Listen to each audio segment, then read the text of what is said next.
Hello, I'm Adam hailing from partsFUNknown, and this is how Adam would book Bray Wyatt and Uncle Howdy. It's easy to do these when the bookings have already happened, isn't it? Then I get to look back, cock a snook, push my smart-ass spectacles up my nose and say, well, should have done this, and it really would have been easy to do that. It's very easy, and I've somehow built a career on it, and most of what I've done amounts to saying maybe you shouldn't have had your wrestlers take a giant in their own hands and then clap in front of everyone, and apparently I'm clever. This time I am taking a storyline that has literally only just started, a storyline being helmed by Bray Wyatt and also Triple H, one person who's very good at generating lore and haunting imagery, and the other who's provably very good at overseeing long-term storytelling in NXT. I am taking their story and I'm saying, let me show you how it's done, lads. Can I just do Katie Vick again? So, Bray Wyatt is back from outer space. He just walked in and cut a promo with that sad look upon his face. We should have changed that stupid lock. We should have made him leave his key if we knew for just 1 second he'd be back and bring his uncle with him, and his uncle was going to kill everyone, and his uncle would be Ethan Hawke from the Black Phone. It's lovely to have Bray back because, simply put, you never know what you're going to get with him, and when a weekly wrestling show is often just the same Lego house built of the same Lego bricks, promo, backstage segments, matches, anyone who adds a different kind of brick, you keep those people around. At Extreme Rules, which will certainly go down in history as a pay-per-view that happened, the biggest and best bit of that pay-per-view was saved for the end, when the lights went out and all of Bray Wyatt's Funhouse characters appeared in knockoff cosplay form like they were about to ask you for a $5 in Times Square. Then Wyatt walked through a door, carrying his lantern, wearing the white mask. Then he came out on SmackDown and surprised everyone by basically conducting a one-man AA meeting, bearing his soul in a strange kayfabe shoot, talking about his own mental health, losing people in his life, and turning an emotional corner before being interrupted by the face of a being that would come to be known as Uncle Howdy, or basically what would happen if the KFC Colonel went to Halloween as Slash. Honestly, this mask, and look, Bray is very good, but this is a lot closer to Oz from WCW than anyone cares to admit. Someone has to say it. Uncle Howdy is the ghost of the man who sold the world, and Bray Wyatt killed the world. Bray sent someone away and is a shell of his former self. Bray is basically feuding with his own dark thoughts, which is incredibly interesting, but how does it become a wrestling match? And right now, I don't know. Some of the other stuff has been clearer. The LA Knight stuff especially. He made meek human Bray Wyatt mad. Bray lashed out. LA Knight doubled down on being an LA knob. Bray went away somewhere in his eyes and awoke Uncle Howdy, who killed LA Knight with props. Who is Uncle Howdy? Where is this all going? Nervously, I say, let me have a go. So like everything Bray has done, this is all recognizable horror tropes like Max Cady from Cape Fear or Wrong Turn, like almost all of Rob Zombie's work right down to the Firefly family. This version of Bray Wyatt is Dr. Jekyll and Mr. Hyde, a kind soul harboring a dark passenger, a being that possesses him in times of crisis and makes him do dark and terrible things, albeit efficiently. Unlike the version of Bray that would turn into the Fiend, the Mr. Rogers Bray, there's purposefully no artifice or even hinted malevolence to the human Bray Wyatt here. And even the Mr. Hyde is somehow even sillier than the Fiend. Look at that. Look at him. He's a big panto wolf trying to chew its way out of Bray. Now, right now, it's easy storytelling to understand. We see it in Split, the Hulk, Me, Myself, and Irene, the holy trinity of pop culture. In a wrestling context, it feels fun. It's fresh, especially because it's still hard to see how it gels with the established format of, Bray Wyatt being a wrestler hired by a wrestling company wanting to wrestle for money. That's sort of always been the problem with Bray. Everyone loves the mind behind these things, but it occasionally seems like Bray Wyatt would be better working for literally any other branch of entertainment than a wrestling company because his gimmicks are fresh and cool, but they often don't make sense in a live wrestling context. The booking having to sort of bend over backwards to make The Fiend's invincibility, for example, actually interesting to watch because, you know, it's not something we really want to talk about, but The Fiend doesn't have a lot of good matches. They're horror gimmicks, and those things often require suggestion, musical orchestration, careful framing, underexposure to maintain mystique, mood, and atmosphere. I mean, it's no, like the only time it's really all gone off as well as Bray Wyatt is like sort of his potential is capable of, it's a Firefly Funhouse match because it's a cinematic match. These gimmicks are incredibly fragile, and the line between scary monster and derp clown is razor thin. It's no mean feat and no greater illustration of this point that Bray has had 2 main gimmicks on the main roster, and for both, he won the Wrestling Observer Award for Best Gimmick one year, and in a later year, won the award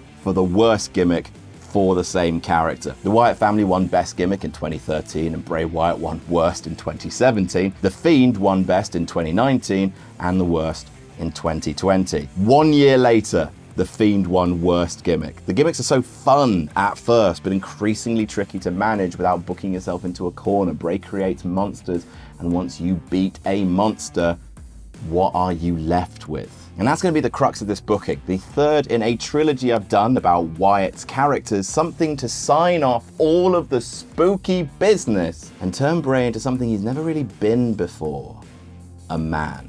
In that sense, the booking starts very similarly to how it did in real life, in the build to Extreme Rules. But instead of being about a white rabbit, it's a series of cryptic and cryptid clues leading fans to the phrase, "Come home." Do you get it? Because Bray's coming home to WWE. Do you get it? At Extreme Rules, the lights go down, but instead of all the characters appearing, Bray walks out by himself, holding the lantern. No mask, just him and the lantern. Bray Wyatt has come home. On SmackDown, like in real life, Bray talks about his time away and why he's come back. He felt himself fall apart, that it took losing some of the people closest to him to realize that he was hiding behind all of these masks that he wears. The truth is, says Bray, I'm scared. Like we're all scared. Scared of who I am. Scared of what I'm capable of. The love and cruelty that resides inside me, inside all of us. I've tried to bury the wolf inside me, but it didn't die. It just became separate. I went to a different place. A place in the woods. That was my home. Wrestling is my home. It's what I know best. It's the only thing I know. The only thing that my family has ever known. I spent so long wearing all these different faces that you've never seen the real me. My name is Wyndham Rotunda. I am a wrestler. My father was a wrestler who taught me to chase my dreams, because the only certain things in life were death and taxes. My grandfather was a wrestler who stepped up to Bruno Sammartino and taught me what you can win when you lose. My uncle was a wrestler who taught me what rode upon a pale horse. My brother is a wrestler who taught me to believe. My name is Wyndham Rotunda. My name is Bray Wyatt. This is my home, and I'm back. Bray is going clean. He's setting aside the masks, trying to overcome his past obsessions, his past gimmicks. The Wyatt family was his attempt at power. The Fiend was his attempt at war. Bray Wyatt now is his attempt at peace. Certain things in his life have made him realize that none of us may have as long as we think. So if I'm back, I want you to see the real me, the real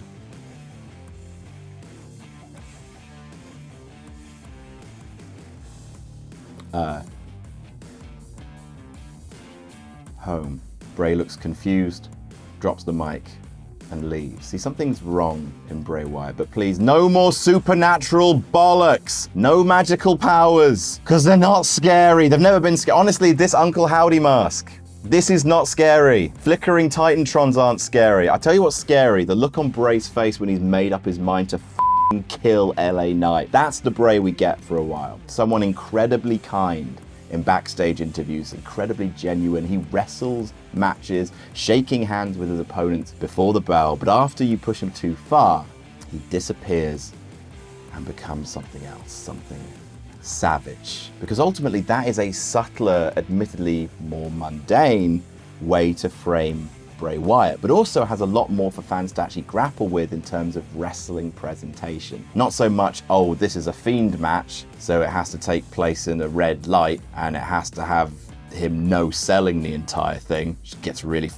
boring. Instead, the match starts normally with the fans leaning in and wondering when the change is going to happen. When Bray will just stop, go to his other place, his place in the woods, and then explode into the match like a bulldozer, snap the neck of his opponent and crush them. That's fine for a while. That's a fun game because Bray can have these then short-lived feuds with mid-carders like LA Knight, like Drew Gulak, like Ricochet, people who are good at selling for Bray when he's in truck mode, because Bray Wyatt is f***ing truck, just turning Ricochet inside out once he's lost it. I think that'd be a really good use of it. In the meantime, running across all these micro feuds is the fact that Bray's being haunted. Notes are being left for him, daubed in what appears to be blood on the walls of his locker room. Notes scribbled inside sheep masks, the same words, "Come home."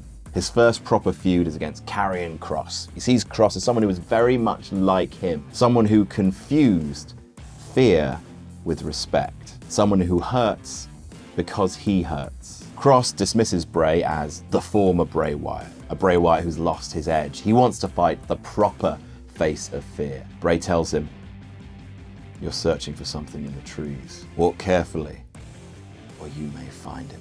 A match between the two is set for the Royal Rumble, but before the pay-per-view, Bray is set to wrestle a local competitor squash match. Before the match starts, the competitor says into the mic, "Bray, Uncle Howdy says come home," and Bray just freezes, disappears into himself, stands there long enough for Carrion Cross to run down to the ring and knock him out with the forearm to the back of Bray's head. The local competitor dons a sheep mask and sits cross-legged next to Bray. At the Rumble, Wyatt is taken to the brink by Carrion Cross, but he tries to keep his cool. That's the story of the match. Wyatt is going to win by proving that Cross can't get under his skin, because that is all the power that Cross has, fear. And Bray is choosing another way. At least he's trying to, and it works until the finish of the match, which sees multiple people jump over the guardrail in sheep masks and ragged clothes. One last figure hops the guardrail. That member of the Wyatt family is holding the Fiend mask, and Bray sees it, snaps, and just goes wild. He rips the Fiend mask off the guy, who smiles at him and says, "Uncle Howdy says, come home." Before Bray snaps his neck, he grabs his glass lantern from ringside and he runs at Carrion Cross with it, who ducks, and Bray accidentally smashes Scarlett with it. Bray is horrified at himself and he just walks away from the entire match. On SmackDown, Bray talks to the audience and apologizes. "I thought I could have a fresh start. I thought I could make a new home for myself, but I see now there's only one way that happens. I know who Uncle Howdy is. I know you're watching. Next week, I'll make sure they let you in." The next week, Bray takes to the ring, and this next segment takes place in silence. Bray stands in the ring, holds his arms out, and waits. The lights go down, and a figure emerges from the top of the ramp. The figure is wearing a white mask, similar to the mask that Bray first wore at Extreme Rules. They walk down to the ring, and they are carrying the shattered lantern. They walk to the ring. The only light is the light of the lantern. The figure offers the lantern to Bray. Bray shakes his head, refuses it. The figure then gestures. The lights come up and Bray is surrounded in the ring by a horde of backwards cultists, all of them looking like former members of the Wyatt family, who beat the ever-loving out of him as the figure in the mask watches. They leave Bray in a bloody heap, and then Carrion Cross comes down and puts Bray in the cross jacket, retribution for what he did to Scarlett. A cage match between Bray Wyatt and Carrion Cross is set for SmackDown the next week. Backstage, Bray walks past Alexa Bliss, who is visiting from Raw specifically to see him. She stops and says, "Hi, Bray. It's been a while. I just wanted to say good luck tonight. I don't like seeing you like this." Bray stops it. Everything that happened a while back, Alexa, I'm sorry, that was... And Alexa stops him. We both made choices. That's what we do. We make choices as best we can. There's a cage match in the main event at SmackDown during which Cross murders Bray Wyatt because Bray's barely putting up a fight. He's so remorseful over what he's done with Scarlett. He's telling Cross to keep hitting him. Please, please, hit me, kill it, take it from me, and kill it. Scarlett tries to get involved when Alexa runs down to fight her off. Cross reaches through the cage door, grabs Alexa, pulls her into the ring, pushes her down, and that is when Bray snaps, goes on a rampage, repeatedly smashing Cross's face into the cage wall over and over and over and over and over. The lights go down, come back up, Alexa is gone, and Uncle Howdy stands at the corner of the cage, holding out the Fiend mask to Bray. Wyatt stands, he looks at it, he looks out to the crowd, and if I know wrestling fans, they will cheer for him to put it on. That's what they'll want, because ultimately we want what we know, and it's hard to let go of what we know. They will boo him when ultimately Bray refuses. He drops the mask to the ground, and then Cross puts him in the Cross jacket and Bray passes out. Cage raises, Cross leaves, winning the feud. Uncle Howdy sits cross-legged next to Bray's body, taking the Fiend mask in his hand. Now, you'll probably notice that there's a tiny bit of magic bollocks in here, but it has been kept to a minimum. Some light teleportation, sort of like physical, understandable stuff. And that's by design because it's not a story about supernatural demons. It's, he says pretentiously, about psychological ones and a man struggling to escape the misdeeds of his past. Bray offers to meet Uncle Howdy at Elimination Chamber. No more masks, because Bray says, I don't want to run. I don't want to fight. I just want to talk. At Elimination Chamber, Bray stands face to face with Uncle Howdy. He offers Bray the lantern. Bray says no. Uncle Howdy offers Bray the Fiend mask. Bray says no. Uncle Howdy looks to the Tron. On the screen plays grainy footage of two men wrestling a tag match in FCW, intercut with promos from the two of them, the Rotundo brothers. Uncle Howdy removes his mask to reveal Bo Dallas. He offers the mask to Bray and says, brother, come home. Bray shakes his head. Bo says, you can't make a family then burn it down when it suits you. We won't let you. The backwards cultists once again storm the ring, surround Bray. These are the unseen members of the Wyatt family, the one that joined him in the woods, in those segments all those years ago. Bo repeats, come home. Bray responds, I am home. They attack. Once again, leaving Bray bloody, laying. Bo sits cross-legged next to him. There's a monster in you, brother. I found mine. We'll find yours. We have all the time in the world. Bo, like a true little brother, has emulated his older brother to find meaning in his life. He feels abandoned. He wants Bray to join him, thinks that this is what gives Bray power, not realizing or refusing to realize that actually he's asking his brother to be weak again. Bo challenges Bray to a match at WrestleMania, but Bray refuses. I won't fight you, little brother. We don't have to go backwards. We don't have to repeat history. We can make something new together. All my life, says Bo, you've left me behind, left me to fend for myself. Now I have the kind of power that you are afraid to have. You're the weak one. Come home. Be loved once again. And Bray says, I don't need your love. I don't need your forgiveness, but I am sorry. He turns around, offers Bo his back. Bo puts his Uncle Howdy mask back on, takes a hammer from his jacket and hits his brother in the head with it. He sits cross-legged next to the fallen body of his brother. We have all the time in the world. In the meantime, Bray is being haunted by this Fiend mask. He keeps finding it backstage. At one point, he sits in the dark and says that he can hear the mask talking to him. The mask tells him to let him in one more time, and it'll be so easy. Then all the problems go away forever. few weeks out from WrestleMania, Bray is wrestling a match when the Titantron starts to play home video footage of two young boys, two brothers, playing together. The footage then cuts to the two boys and their father, Mike Rotunda, the former IRS. It then cuts to Blair Witch-style camera footage set deep in the trees. Their father, Mike Rotunda, has been tied to a tree and beaten. The family, the Wyatt family, stand around him. Bray loses his mind, destroys the person he's wrestling. Neck snap, Sister Abigail, mandible claw. He takes the mic. I accept. Uncle Howdy comes out. Either way at WrestleMania, it's going to be a homecoming. If I beat you, you take your rightful place at the head of this Wyatt family. Bray says, but if I beat you, you have to let me help you. Bray keeps getting attacked by Bo and the family, and the sheer numbers of them means that every single time Bray is taken apart and every single time Bo leaves the Fiend mask next to Bray's body, Bo tells him, there's only one way to beat me.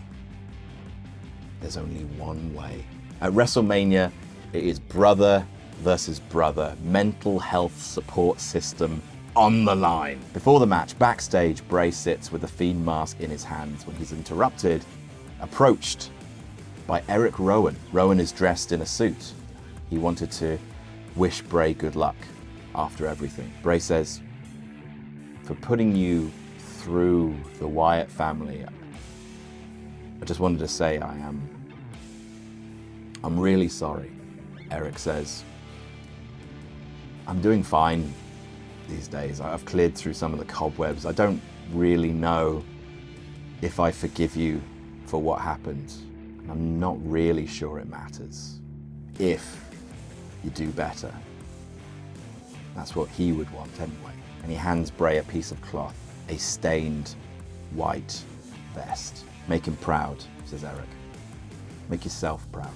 The match takes place. Bray comes down to the ring with the vest in his hands and he drapes it across the turnbuckle in one corner. Bo brings the Fiend mask with him, places it on the opposite turnbuckle. Yes, this is all a bit heavy-handed in terms of the visual symbolism. Shut up though, it's my story. Bray and Bo wrestle, and every turn, the family members at ringside keep helping Bo get back in control. Bray keeps staring at the Fiend mask. Later in the match, the ref goes down and all the family members get into the ring, forming a line between Bo and Bray, with Bray backed into the corner with the Fiend mask. He takes it, waits, finally puts it on. He finally lets the Fiend in. All that psychological rage, all that savagery, all that ability to dismiss pain, to bury pain. He lays waste to the family members until all that's left is Bo. He places his hands around Bo's head, ready to snap his neck, and he looks across the ring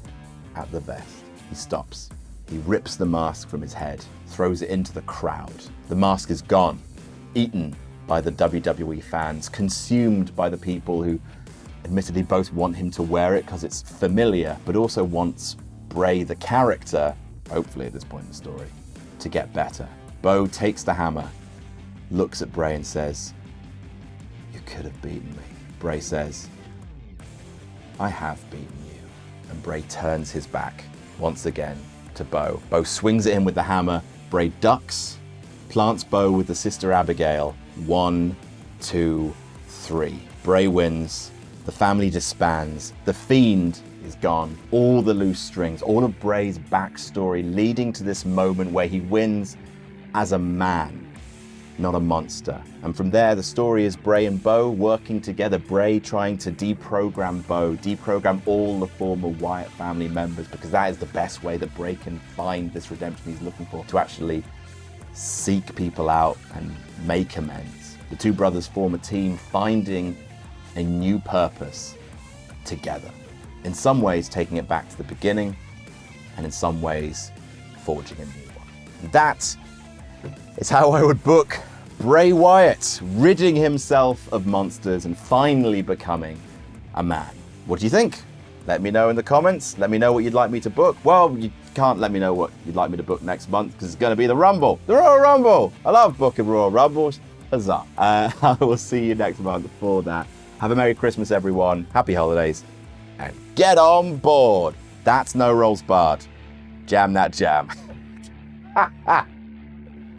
Happy New Year, everyone.